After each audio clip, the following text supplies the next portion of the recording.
Just say it, man. Don't make me ask 20 questions. What is the point? Get to the point. Just say it already. Welcome to the Podcram. Tim Ferriss interviews Charlie Houpert of Charisma on Command to give us some lessons in online marketing. It's a paraphrase of Thucydides that is, the secret to freedom is courage. And he also says the secret to happiness is freedom. It's a paraphrase, essentially, of, I think, a quote in the Peloponnesian War.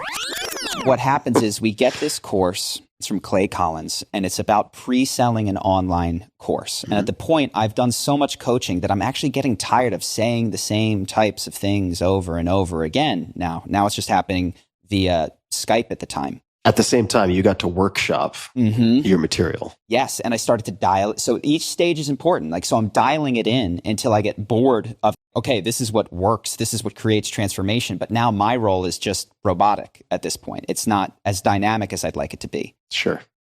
So given that I can do it once and be done, maybe I should just make an online course.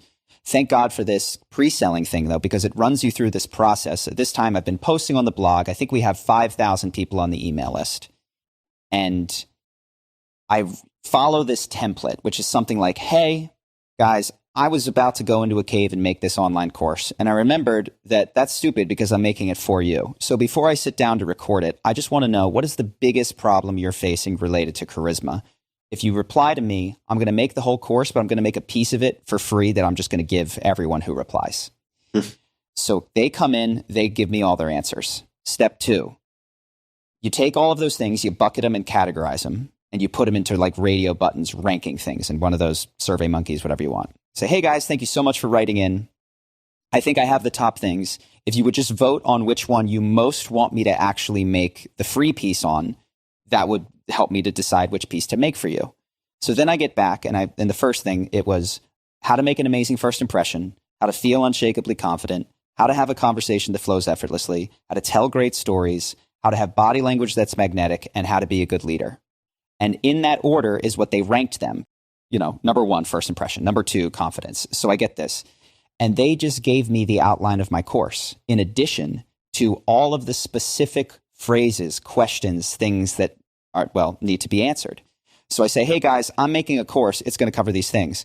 First impressions, how to be unshakably confident, effortless, all this stuff. It's going to sell for eventually, I think I started it at 800. We lowered it to 600, but it's going to sell for $800. You can get it for $500. But here's the catch. 1, you're going to have to do a one-on-one call with me, right? Which is exactly what they want to do. 2, there's going to be group interaction throughout the whole time. And 3, I really want your feedback throughout the course so that I'm building it exactly to be what you want.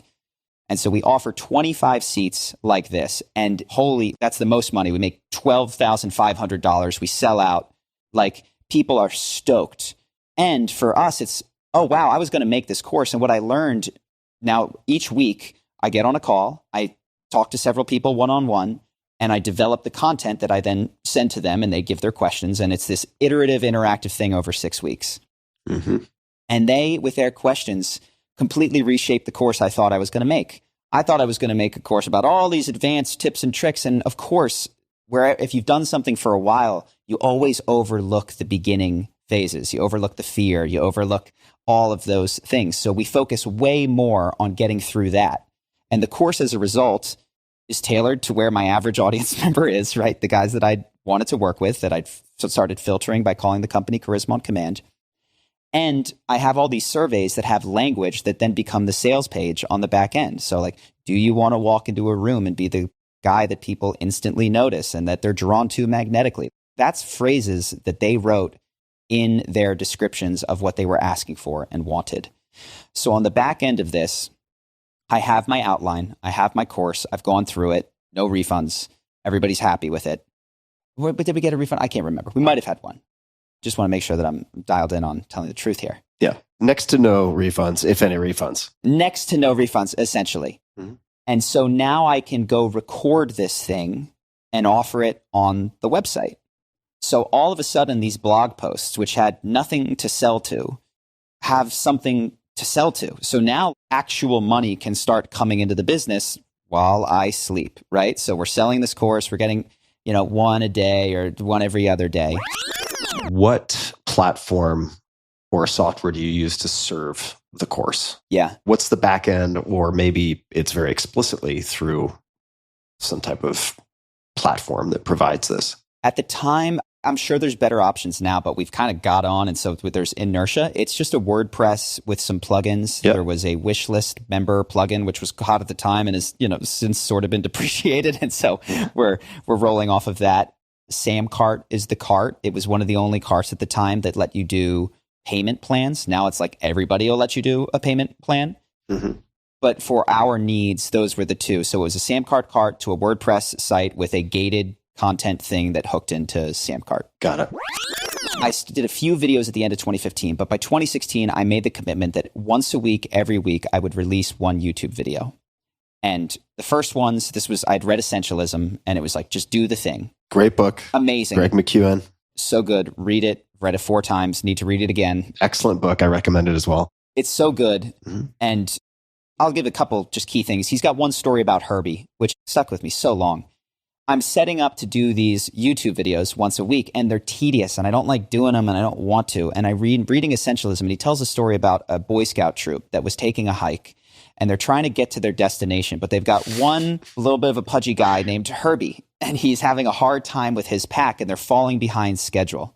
So they don't know what to do. Herbie's slow. He's holding up the whole line. He's slow, and so nobody can go. So they realize that if they take Herbie's pack and they redistribute it amongst some of the adults and the kids that can handle it, the whole troop is able to go double time and get to where they need to do and get back on time. So the question is there one friction point in your process that makes the thing unfun or miserable? And can you spend whatever money or do whatever you need to do to stop this? So the breakthrough was I hated setting up the camera. And so I didn't do it immediately, but the next place that we got, I said, it must have an extra bedroom. I don't care. I will pay for the extra bedroom. I need to be able to leave this camera up. Set up. Yeah. And oh my God, that changed it. It was like being able to walk in, press play, and do it versus 15 minutes of focus. Oh my God, it was terrible. Yeah. So that was a breakthrough. The Herbie parable, I believe, originated in manufacturing, specifically when you have a serial or a linear production process where if there's a machine in the middle or a lack of inventory at point X that causes that type of slowdown, you need to figure it out, aka Herbie. But it can be applied to so many different things. How did your call to action or flow change? Like, did the funnel change now that people are finding you on YouTube? Yes. Was it just a link in a description, or how did the actual business funnel function? It's evolved, and I'm going to take you up to present day to answer the question. So at first it was, hey guys, if you like this, leave a comment, subscribe. I wasn't thinking about it. So subscribers, which was, okay, fine. Then it was, okay, you need a tripwire. And the idea in online marketing is that there's this low-cost product that you want to get people onto your email list, give them a taste of something, and then they can buy your low-cost product, and then they'll buy your larger product. So we set up this online funnel that was, by the way, if you like that video and you want to know how to make a great first impression, here's a free piece of content that's like 4 minutes long on the basics of how to do it. You get that content, it's 4 minutes of how to do it, and then it's 1 minute of, hey, do you want help implementing this? Buy a section of this larger Charisma University course. And then when you're in that, at the end of that, okay, so now you know how to make a great first impression. Do you want to know all this other stuff? So it's standard online marketing. Give them a piece, offer them more. Give them another piece, offer them more. Solve a problem, offer them help with the next problem. And for those astute listeners, you may remember that how to make a first impression was straight from the interviews and then the SurveyMonkey rankings. Yes, right? Correct. There's so many sacred cows of everything, online marketing. This is how you do it. What I've since seen is that these videos, without intending to be, they're mini webinars, right? They're 10 minutes of content. I don't need to take everybody through this multi-step funnel. Here's a small thing. So what we started doing, a breakthrough a few years later, was just, do you want to buy our $600 course? Here's some testimonials. And so that was a 4x in conversions of just being like, everyone who's watched our videos has at this point watched 10 of them. And they don't need to be drip fed this thing. They need to be offered like jab, jab, jab. Gary Vaynerchuk calls it right hook. Is like, dude, we've been jabbing for years at this point. Offer them the product. Don't offer them the email list. Yeah. So that was a huge, huge increase to our thing, was when I realized, oh, we've been just giving value consistently. We don't need to do the same game that somebody who's doing paid ads would do, who is just totally cold traffic and you don't know them at all. Yeah, if they walk into the Ferrari dealership, you're allowed to sell them a Ferrari. You don't have to let them walk out with a brochure. Yes, please. Okay, we got them on our email list. These are great leads. Like, call them back. That was that. The fame jacking was something that is worth mentioning, which is, it's since changed, but in order to get traction on some of these social media platforms, you need something that hooks people. And my face in front of a white wall ain't it. That's not going to fly for me. So what we found was, if I can comment on somebody that is known, Conor McGregor, Jon Snow from Game of Thrones, how does Tyrion Lannister, what sort of principles is he applying, even though it's a work of fiction? We were able to take a Game of Thrones fan and by the end of it, make them a Charisma on Command fan. And so we were able to start fishing in all of these pools that I was interested, like we were doing breakdowns of the Marvel actors and why their interviews were so fun, or like, how come this viral moment where Robert Downey Jr. gets in a tiff with an interviewer is, well, like, what can you learn about it? What are we doing? So it's called that fame jacking, which is basically, look, there's someone else who is famous. You start with them on the thumbnail. You speak to a broad problem, how to deal with a rude person. And by the end, they've become not just a Robert Downey Jr. fan, but a Charisma on Command fan. That was sort of the goal. And that helped a tremendous amount of growth. I am going to ask you at some point, I'm just going to plant the seed because I'll let it germinate a bit, which is other critical decisions that you made in your entrepreneurial journey. Could be anything. Could be a tiny detail that ended up making a big difference. Could be anything at all. Like other decisions or milestones that were really important. Yeah. I'll buy some time though. Sure. Do you still recommend? I've actually never read this book, but 6 Pillars of Self-Esteem by Nathaniel Branden. Amazing. Okay. So good. I haven't read it in maybe 7 or 8 years, maybe longer. But if you do read it and you're crunched for time, you can skip to the chapters on the pillars. He's got some preparation on what self-esteem is and the history of it. But if you haven't worked on your self-esteem at all, it's the first stop to go to. What was the last psychiatrist blog? Oh my gosh. You don't know this? No, never heard of it. To me, he is the secret godfather of bloggers on the internet. Huh. A lot of the people that you might have liked from crack.com or whatever, he wrote. It was a pseudonym. People think they know who he is. He's likely a psychologist or psychiatrist. And he has incredibly thought-provoking stuff. Now, if you read it, you're going to go, well, that doesn't make sense. And that's kind of a leap. But it is very thought-provoking in reading it. And at the time, he stopped writing in like 2013 or something. But the old posts are still up? Somebody's cataloged them because there's an internet fandom around it. But if I could give you some basic things, I'll give you one story that I remember. I think the maintenance of certification exam is fetish. 10 extra seconds would have saved True Detective's finale. Okay, he's got all sorts of random stuff. Oh, he's all over the place. Yeah, 2014 looks like the last post. He discusses how advertising doesn't just condition you what you want, it conditions how you learn what to want. So, as an example, people will watch a Lexus commercial and they'll think, I didn't fall for that. I don't want to buy a Lexus. And his point is, yeah, but you think that that's what a pretty woman looks like, the woman who moves towards the Lexus. He's got a couple of maxims which are interesting, which is, if you see it, it's for you.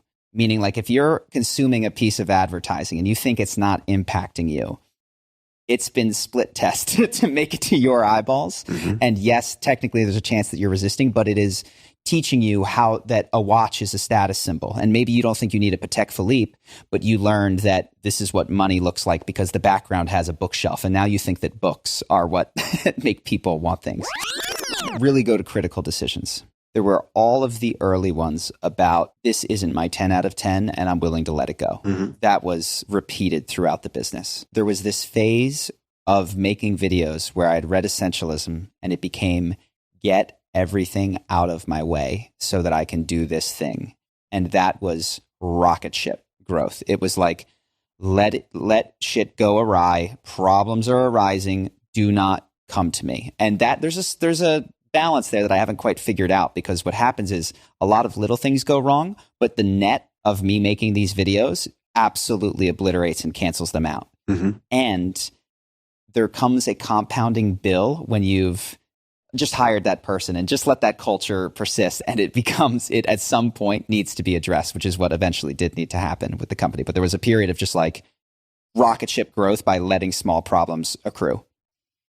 There was getting that extra room was really big so that I could film. For the video. Handling the Herbie. Handling my Herbies. There was the rebranding. The rebranding early. Of course. Yeah, the building the course. Thanks for listening to this installment of The Podcram. I hope it contains something useful for you. If you enjoy these selections and are curious about the curator's own thoughts, you can check out my other podcast, Psychic Lube, where I share concise concepts meant to grease the intellectual gears and help get your creative juices flowing.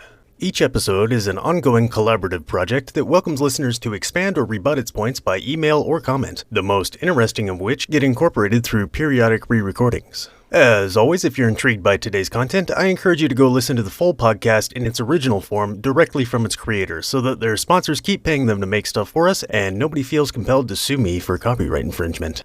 Now, get off your phone and go do smart stuff. Have a productive day.